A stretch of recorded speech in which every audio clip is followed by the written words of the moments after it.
A lo largo de la historia, la relación entre los ciudadanos y sus metales preciosos ha sido un pulso constante contra el poder del Estado.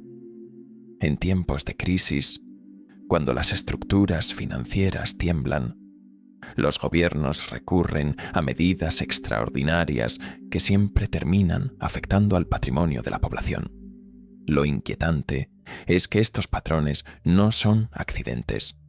Se repiten de manera rítmica, como si estuvieran grabados en el ADN de los sistemas económicos. Hoy estamos entrando nuevamente en ese ciclo. Y lo que antes se hizo con el oro, ahora se perfila contra la plata. Con esto en mente, observa detenidamente lo que estás por leer. No es historia antigua ni especulación sin fundamento. Es un recordatorio de lo que ya ocurrió y de lo que podría volver a suceder.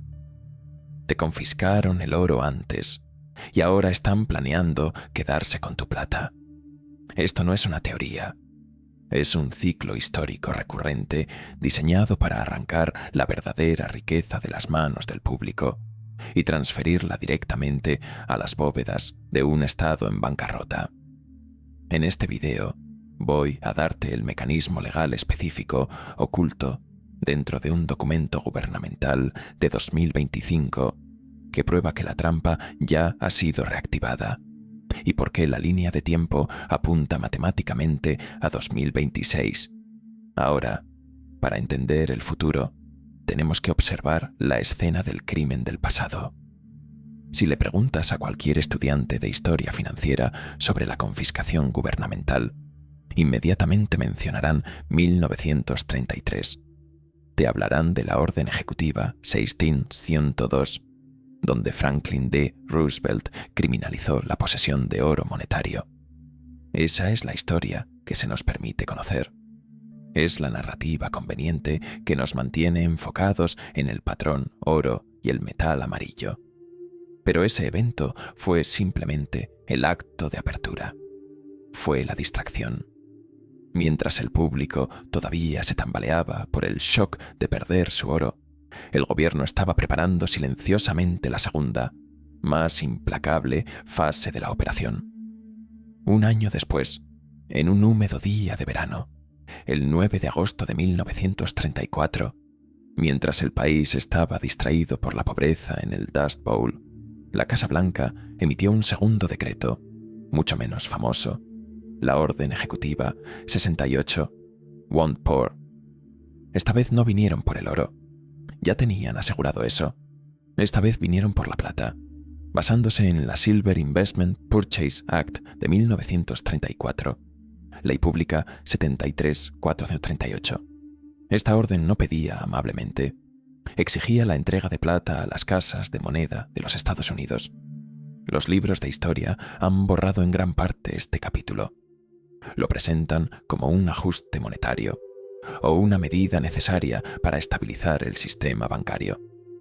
Pero cuando quitas el lenguaje académico, fue un atraco. La orden exigía que los ciudadanos entregaran su plata en lingotes al gobierno. No era una solicitud, era la nacionalización de la plata. El mensaje era claro.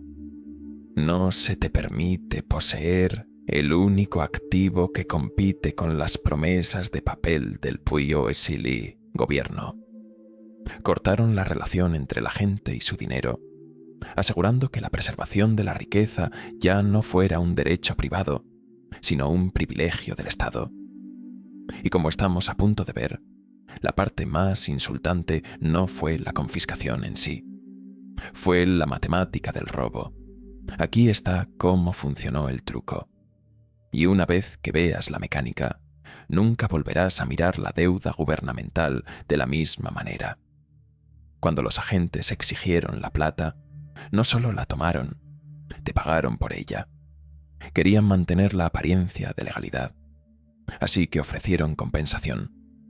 Pero el precio estaba manipulado desde el principio. El Tesoro fijó el precio de recompra forzosa en exactamente 50,01 centavos por onza. Le dijeron al público que ese era un precio justo de mercado, un sacrificio necesario para ayudar a la nación a recuperarse de la Gran Depresión. Millones de onzas fluyeron de cajas fuertes privadas a los depósitos profundos del tesoro, despojando a las familias de sus activos de preservación de riqueza por centavos de dólar. Pero aquí es donde la historia pasa de tragedia a crimen. Poco después de asegurar el suministro nacional de plata, el gobierno se dio la vuelta y revalorizó esa misma plata. Emitieron nuevos certificados de plata, dinero en papel respaldado por el metal que acababan de confiscar, pero ya no lo valoraron en 50 centavos. De repente, en los libros del gobierno, esa onza de plata valía 1,29. Haz las cuentas conmigo. Te obligaron a vender a 50 centavos y luego lo marcaron instantáneamente a 1,29. Eso es una ganancia de casi 80 centavos por onza. Un rendimiento de inversión del 158% generado instantáneamente con el trazo de una pluma. Esto no fue política económica. Fue la operación de arbitraje definitiva. Y el único perdedor fue el ahorrista estadounidense. Usaron tu propia propiedad para recapitalizar su sistema en bancarrota. Fue una transferencia de riqueza tan limpia, tan burocrática, que la mayoría de la gente ni siquiera se dio cuenta de que había sido robada hasta años después, cuando la inflación erosionó el valor de los dólares de papel que recibieron a cambio. Este es el precedente histórico. Este es el manual de operaciones. Cuando el Estado se ahoga en deuda, no genera valor, lo confisca, lo revaloriza y se queda con la diferencia. Y si piensas que podrías simplemente negarte a cumplir, si piensas que podrías esconder tu pila y esperar, necesitas oír hablar de los hombres que lo intentaron. Es una fantasía común entre los inversionistas modernos. Estás ahí mirando tu pila y te dices a ti mismo, simplemente no cumpliría. La enterraría en el jardín, la escondería en las paredes, diría que la perdí en un accidente de bote. Imaginas que la no conformidad es un acto pasivo, una simple cuestión de mantener la boca cerrada. Pero en 1934, el gobierno no dependió del sistema de honor y tampoco dependió de la policía local que podría simpatizar con sus vecinos. Desataron al servicio secreto. Cuando oyes servicio secreto, piensas en hombres con gafas de sol protegiendo al presidente. Pero tienes que recordar tu historia. Hasta 2003, el servicio secreto no formaba parte de Seguridad Nacional. Era una división del Departamento del Tesoro. Su mandato original no era proteger personas, era proteger el dinero. Y en 1934, poseer plata se consideraba un ataque al dinero. Estos agentes fueron desplegados para investigar el acaparamiento. No necesitaron excavar cada patio trasero de América. Solo tuvieron que dar un ejemplo con unos cuantos ciudadanos prominentes para aterrorizar al resto y forzarlos a cumplir. Monitoreaban declaraciones de impuestos, auditaban registros comerciales e investigaban a cualquiera cuyo estilo de vida no se ajustara a sus activos documentados. Si se sospechaba que retenías plata, no eras un inversionista astuto practicando protección de activos. Eras tratado como un criminal financiero. La presión era psicológica e inmensa. Crearon un entorno en el que tu propio gerente bancario, tus propios vecinos y tus propios registros eran informantes potenciales. Las penalidades por no cumplir eran severas. Multas que destruirían tu patrimonio neto y sentencias de prisión que arruinarían tu vida. El Estado entendió una verdad fundamental sobre la psicología humana. La mayoría de las personas no arriesgarán su libertad por una barra de metal. El golpe en la puerta no siempre era físico.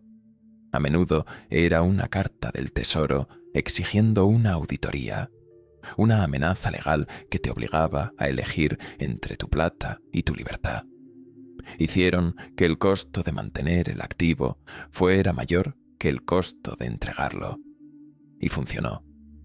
La gran mayoría de los estadounidenses, temiendo el poder del Estado, hicieron fila para entregar su riqueza.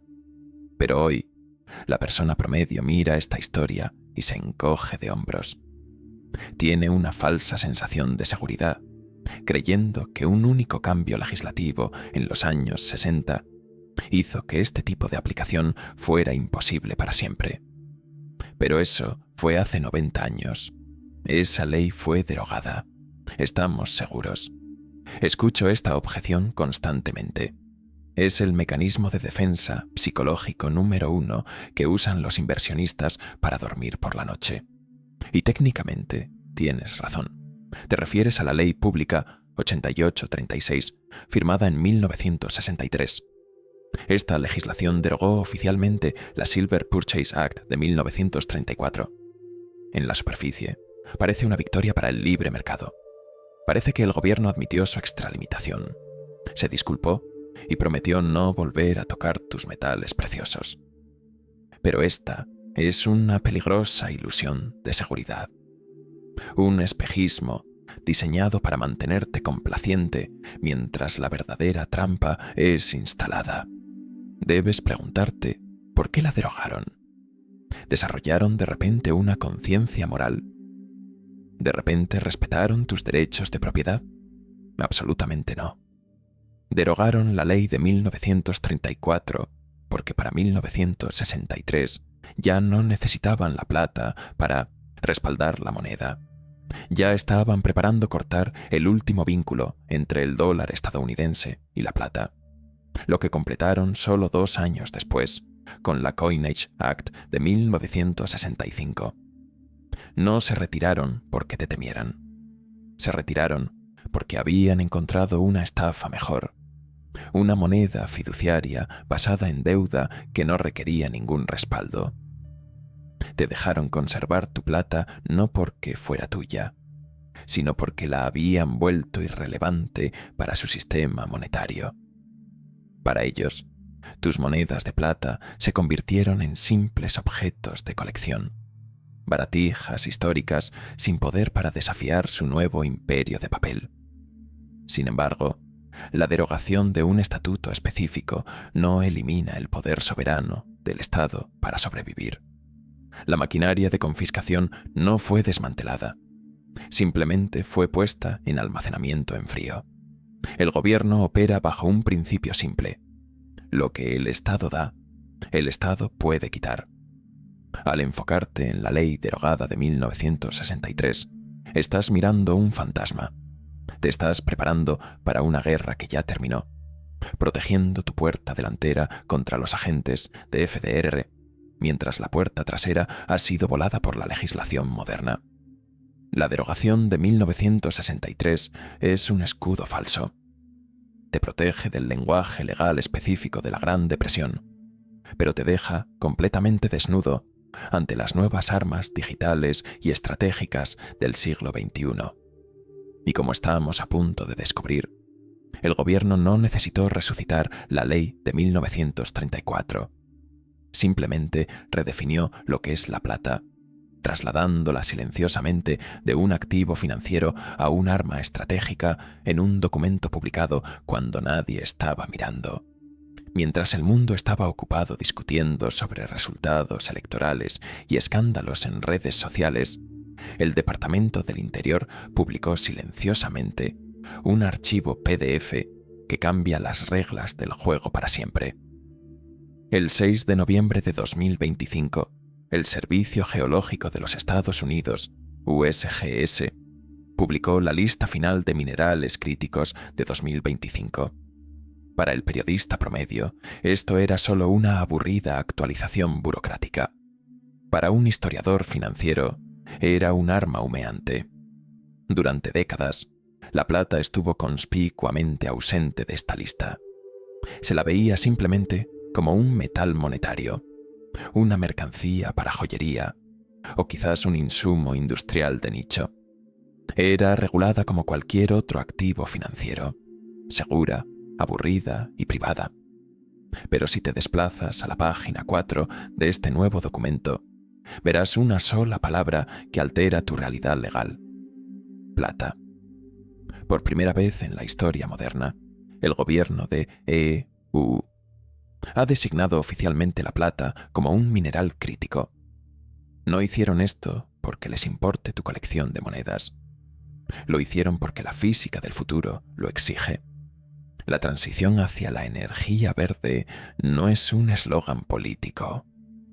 Es una máquina industrial hambrienta de recursos. Cada panel solar, cada punto de contacto en un vehículo eléctrico y cada sistema de guía en un misil Tomahawk requiere plata. Es el metal más conductor del planeta y no tiene sustituto. Al agregarla a esta lista, el gobierno ha cambiado fundamentalmente la jurisdicción legal sobre tu plata. Ayer, tu plata era un activo financiero protegido por la SEC y por leyes de propiedad. Hoy es un activo militar estratégico. Ha sido movida de la categoría de riqueza privada a la categoría de recurso de seguridad nacional. Este es el cambio crítico. Ya no eres simplemente un inversionista con un IRA de metales preciosos o un hedge contra la inflación. A los ojos del Estado, ahora estás acumulando un material esencial para la supervivencia de la red energética del país y sus capacidades de defensa. Han redefinido el activo para ajustarlo a la emergencia. Y en el momento en que un activo se vuelve crítico, deja de estar protegido por las leyes del libre mercado y empieza a estar gobernado por una pieza mucho más oscura de legislación, una ley durmiente de la Guerra Fría que otorga al presidente poder absoluto sobre las cadenas de suministro. El momento en que la plata ingresó a la lista de minerales críticos, no solo cambió de categoría, cayó directamente en las fauces del arma económica más poderosa en el arsenal presidencial, la Defense Production Act de 1950. Este es el puente legal que conecta el papeleo burocrático de 2025 con la posible confiscación de 2026. Puede que conozcas esta ley como una reliquia de la Guerra de Corea, diseñada para asegurar que el ejército tuviera suficiente acero para los tanques. Pero hoy, bajo 50 USC para la 45501, ha evolucionado hasta convertirse en una llave maestra que permite a la Casa Blanca tomar control de cualquier industria que considere vital para la seguridad nacional. No estamos hablando de escenarios hipotéticos. Hemos visto esta arma dispararse en tiempo real justo frente a nuestros ojos. En 2020, Donald Trump invocó la Defense Production Act para obligar a empresas privadas como GM y Ford a dejar de fabricar autos y empezar a fabricar ventiladores. Demostró que el presidente tiene la autoridad unilateral para comandar la industria privada cuando se declara una emergencia. Luego, en 2022, Joe Biden expandió significativamente este alcance. Usó exactamente la misma ley para asegurar la cadena de suministro de materiales para baterías como litio y cobalto, vinculando explícitamente la transición energética con la defensa nacional. ¿Ves el patrón? El precedente legal ha sido establecido por ambos partidos. El puente ha sido construido. Ahora que la plata es oficialmente un mineral crítico esencial para la energía, cae bajo la misma jurisdicción que esos ventiladores y baterías. El presidente no necesita aprobar una nueva ley en el Congreso. No necesita un debate en el Senado. Simplemente necesita firmar una orden ejecutiva declarando una emergencia nacional respecto a la independencia energética o la estabilidad de la red.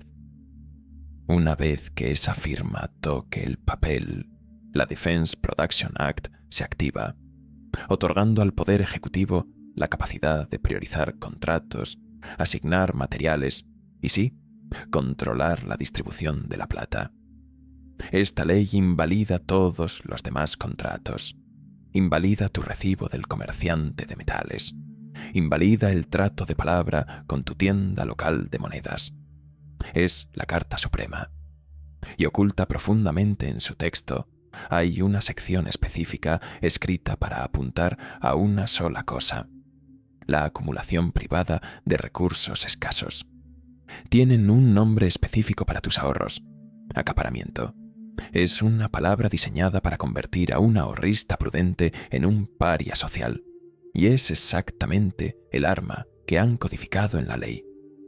Quiero que observes atentamente el título prime. Sección 102 de la Defense Production Act. Aquí es donde la trampa cae. El título es acaparamiento de materiales designados como escasos, y el lenguaje usado es deliberadamente vago, dando al gobierno el máximo margen para definirte como criminal. La ley dice: con el fin de prevenir el acaparamiento, ninguna persona deberá acumular 1. En exceso de las demandas razonables de negocio, consumo personal o doméstico, o 2. Con el propósito de reventa a precios superiores a los precios de mercado vigentes, materiales que hayan sido designados por el presidente como materiales escasos. Léelo de nuevo. Demandas razonables. ¿Quién define lo que es razonable? ¿Tú? ¿El libre mercado? No. Lo define el presidente. Si posees 20 onzas de plata, podrían considerarlo razonable para un aficionado. Pero ¿y si posees 500 onzas? ¿Y si tienes una Monster Box? A los ojos de un burócrata enfrentando una crisis de suministro para sistemas de guía de misiles, tus ahorros de toda la vida parecen acumulación excesiva. No eres un inversionista prudente protegiendo el poder adquisitivo de tu familia. Eres un cuello de botella en la cadena de suministro nacional. Además, observa la segunda cláusula: con el propósito de reventa a precios superiores a los precios de mercado vigentes. Esto efectivamente prohíbe la razón misma por la que posees plata. La tienes porque crees que el precio subirá. La tienes para venderla más tarde a un valor más alto y verdadero. Pero bajo la sección 102, si el presidente fija el precio de mercado vigente en $35 para mantener baratos los paneles solares, y tú te niegas a vender porque sabes que vale 100, estás violando la ley. Estás esperando un precio superior al precio manipulado. Han definido legalmente el acto de invertir para obtener ganancias como un acto criminal de acaparamiento durante una emergencia. Este es el truco psicológico. No necesitan prohibir por completo la posesión de plata como lo hicieron con el oro en 1933. Solo necesitan definir cualquier cantidad significativa como irrazonable y cualquier intento de venderla a su verdadero valor como ilegal. Quizá conservas el metal, pero pierdes la preservación de riqueza, lo que nos lleva al mecanismo con el que extraen ese valor. La genialidad del plan moderno de confiscación es que han descubierto cómo robar tu plata sin tocarla. No necesitan enviar agentes a tu casa. Solo necesitan controlar el precio al que puedes venderla. Este poder está oculto en el título 3, sección 303 de la Defense Production Act. Esta sección autoriza al presidente a crear compromisos de compra para asegurar el suministro de materiales críticos para la defensa nacional. En español, claro, esto permite al gobierno convertirse en el comprador exclusivo de plata en Estados Unidos. Aquí está cómo se desarrolla el escenario en 2026. El presidente firma una orden declarando que, debido a la emergencia energética verde, el Departamento de Defensa requiere 500 millones de onzas de plata inmediatamente. Bajo la sección 303, emiten una orden permanente a todas las principales refinerías y casas de moneda, Sunshine Minting, Asahi, Silvertown, obligándolas a vender toda su producción directamente al depósito del gobierno. Pero aquí está la trampa. Ellos fijan el precio. Podrían fijar el precio estratégico oficial en $35 la onza, afirmando que este es un precio justo, basado en promedios históricos. Mientras tanto, en el mercado negro o en Shanghái, el precio real podría estar explotando a $100 o $150 debido a la escasez. Pero tú, el tenedor estadounidense, estás atrapado. No puedes vender tu plata a un comerciante por $100, porque ese comerciante está legalmente obligado a vendérsela al gobierno por $35. Si te paga el precio real, quiebra. El resultado es un mercado bifurcado. Está el precio real que ves en los gráficos globales y está el precio legal que puedes obtener en Estados Unidos. Al fijar el precio por debajo del valor de mercado, han confiscado efectivamente la diferencia. Si el metal vale $100, pero solo puedes liquidarlo legalmente por $35, te han impuesto un impuesto del 65% sin pasar ninguna ley tributaria. Han despojado tu moneda de su valor de preservación de riqueza, dejándote con una pieza de metal cuyo valor está legalmente limitado. Este es exactamente el mismo mecanismo que FDR usó en 1934. La venta forzada a 50 centavos seguida de la revalorización. No están reinventando la rueda, solo están digitalizando el robo. Y la razón por la que se preparan para tirar de esta palanca ahora no es solo porque necesitan el metal para misiles. Es porque el ciclo matemático de su propia moneda, basada en deuda, ha llegado a su fase terminal. El año 2026 no es una fecha al azar escogida por teóricos conspirativos. Es el punto de convergencia de dos fuerzas imparables: la crisis de deuda soberana y la escalada del conflicto global. Actualmente estamos mirando una deuda nacional que excede los 38 billones.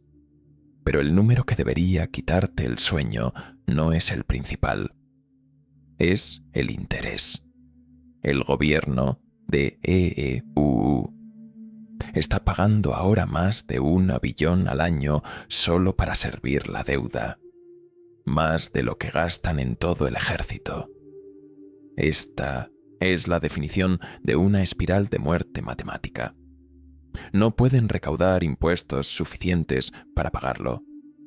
No pueden hacer crecer la economía lo suficientemente rápido para superarlo. Solo queda una salida histórica: el default o la devaluación. Dado que Estados Unidos no puede incumplir abiertamente, eso destruiría instantáneamente su posición global. Debe elegir la devaluación. Debe devaluar el dólar frente a los activos duros para inflar la deuda. Por eso necesitan la plata. En un escenario donde el dólar pierde confianza, el gobierno necesita asegurar colateral físico para respaldar un nuevo sistema digital, o simplemente para mantener funcionando la máquina militar. La historia nos muestra que cada vez que un imperio entra en una economía de guerra, las reglas de propiedad privada son suspendidas. En la Primera Guerra Mundial, cerraron la bolsa. En la Segunda Guerra Mundial, racionaron alimentos y confiscaron metales. El gobierno se ve a sí mismo como un mecanismo de supervivencia. Si tiene que elegir entre su propia supervivencia y tus derechos de propiedad, elegirá sí mismo cada vez. Esto nos lleva a la certeza matemática de la línea de tiempo. La curva del gasto en intereses se vuelve parabólica en 2025, alcanzando una subida vertical insostenible hacia 2026. Esto se alinea perfectamente con la proyección del Departamento de Energía para la demanda máxima en la transición a energías renovables. se están quedando sin dinero y se están quedando sin metal al mismo tiempo. Esta doble crisis fuerza su mano. No pueden permitirse comprar plata en el mercado abierto a $100 o $200 la onza. Eso quebraría todavía más rápido al tesoro. Deben controlar el precio. Deben invocar la Defense Production Act, la trampa que discutimos, la lista de minerales críticos, la redefinición de acaparamiento, las cláusulas de fijación de precios. No fue creada por diversión. Fue creada porque los actuarios en Washington saben que las matemáticas están rotas y se están preparando para liquidar a la clase media para equilibrar los libros por última vez. La historia no se repite perfectamente, pero como dice el viejo refrán, rima. En 1934, el esquema de rima fue un gobierno desesperado, una economía colapsando y una población sorprendida que despertó una mañana para encontrar que su riqueza había sido ilegalizada. Hoy, el esquema de rima es idéntico, pero los versos se escriben con una tinta mucho más sofisticada. Tenemos la espiral de deuda. Tenemos la narrativa de emergencia ya preempacada en la transición energética verde. Y ahora, gracias al documento del USGS, tenemos la clasificación legal que convierte tu plata en un arma de guerra. La trampa ha sido ensamblada justo frente a nosotros, pieza por pieza burocrática.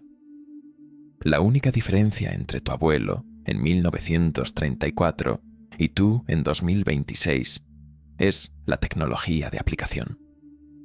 Cuando FDR exigió la plata, dio a la gente 90 días para entregarla. Tenía que depender de carteles físicos y correo lento. En la era digital, con el surgimiento de las monedas digitales del Banco Central y el seguimiento en blockchain, la próxima orden ejecutiva no llegará con un cartel en la pared de un banco. Llegará como una notificación en tu teléfono y no te darán 90 días. Te podrían dar 90 horas antes de que tu capacidad de transaccionar sea congelada. La ventana para posicionarte no se está cerrando, está siendo sellada. Esta es la realidad del panorama de inversión en plata hoy.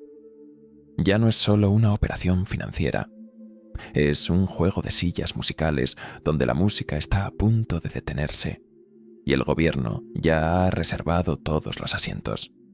Ahora posees la información que el 99% de la población ignora. Conoces la ley pública 73.478. Conoces las cláusulas de la Defense Production Act. Sabes que la designación de mineral crítico fue el clavo final en el ataúd del libre mercado de la plata. La pregunta ya no es si intentarán asegurar el suministro. Las matemáticas prueban que deben hacerlo. La única pregunta que queda es quién tendrá el metal cuando se firme la orden. Así que te dejo con este escenario para considerar. Cuando esa notificación aparezca en tu pantalla, declarando una emergencia nacional de recursos y exigiendo la venta de toda la plata a una tasa fija del gobierno, ¿crees que podrás resistir? ¿O es el estado de vigilancia moderno demasiado poderoso para esconderse de él? ¿Estás apostando a que la historia está equivocada? Cuando miramos estos patrones repetirse una y otra vez, la confiscación, la manipulación, la redefinición de lo que es legal o razonable, queda claro que la historia nunca se va realmente, simplemente cambia de disfraz. Lo inquietante no es que estos mecanismos existan, sino lo silenciosamente que vuelven a activarse mientras la mayoría sigue distraída. Al final, la pregunta no es si el sistema está dispuesto a protegerse a sí mismo a costa de tu patrimonio. La verdadera pregunta es, ¿estarás preparado cuando llegue el momento en que pidan lo que es tuyo otra vez? Si esta información te abrió los ojos, te hizo reflexionar o te ayudó a ver el panorama de una manera más amplia, entonces no te quedes callado. Dale like para que este mensaje llegue más lejos. Suscríbete para no perderte lo que viene. Comenta tu opinión. Tu voz importa en esta conversación. Comparte este contenido con alguien que necesita entender lo que está en juego. Porque el conocimiento es poder, pero solo si se comparte antes de que sea demasiado tarde.